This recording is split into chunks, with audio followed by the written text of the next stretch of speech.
এখানে দেখো বন্ধুরা, দোকানে গেছিলাম, দোকান থেকে আসার পথে দেখো টমেটো নিয়েছি 1 কেজি। তবে কিছু টমেটো এখানে কিন্তু 1 কেজির বেশি আছে, কিছু টমেটো আমাদের ছিল আগেকার, আর আজকে 1 কেজি নিয়েছি। আর শশা কটা নিয়েছি, এখানে শশা 250 মতন হবে।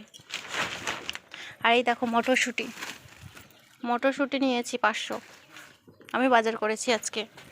তো চলো কি রান্না হচ্ছে দেখি। এখানটাই হচ্ছে ধনে পাতার বড়া, এদিকে হয়েছে ঢেঁড়স ভাজা, এখানে হচ্ছে সজনে ডাঁটা দিয়ে আলু দিয়ে পোস্ত হবে।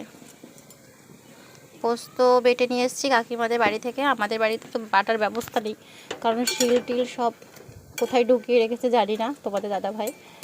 তো সেই জন্য কাকিমাদের বাড়িতে গিয়ে মশলাগুলো সব বেটে বেটে আসছে। ছাদ ঢালাইয়ের দিন সেই যা ছাদে উঠেছিলাম একবার, আর এই প্রথম আমি ছাদে উঠছি। সত্যি বলতে এ এক অন্য রকম অনুভূতি, জানো তো। নিজেদের মাথার উপর যে ছাদটা হয়েছে এর জন্য আমি ভীষণ খুশি। আর সোনাইকেও দেখে বুঝতে পারছো যে কতটা খুশি হয়েছে ও। আমাদের ছাদের মধ্যে এখন জল ভরা থাকবে 2-3 দিন ধরে, কালকে থেকে ভরা হয়েছে। ছাদ ঢালাই দিয়েছি আমাদের প্রায় 20-22 দিন হয়ে গেছে। তো আজকে যেহেতু আমি 20-22 দিন পরে ভয়েস ওভার করতে বসলাম, সেই জন্যই বললাম যে কালকে।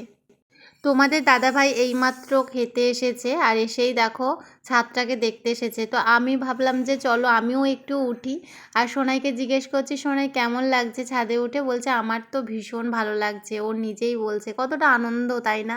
নিজেদের ছাদে উঠে এই যে একটু হাঁটা চলা, ওপর থেকে উঠে নিচের দৃশ্যগুলো দেখা, আজকে মানে ভীষণ আনন্দ, ভীষণ আনন্দ। আমি নিজেদের ছাদে উঠে আশেপাশের বাড়িগুলো দেখা যাচ্ছে, দেখো না কতই না ভালো লাগছে।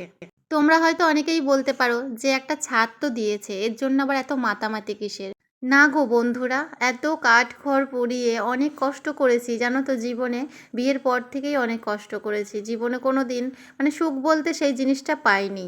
থাকার কষ্ট প্রচুর পরিমাণে পেয়েছি, তবে এখন সেই কষ্টটা আর থাকবে না, জানো তো।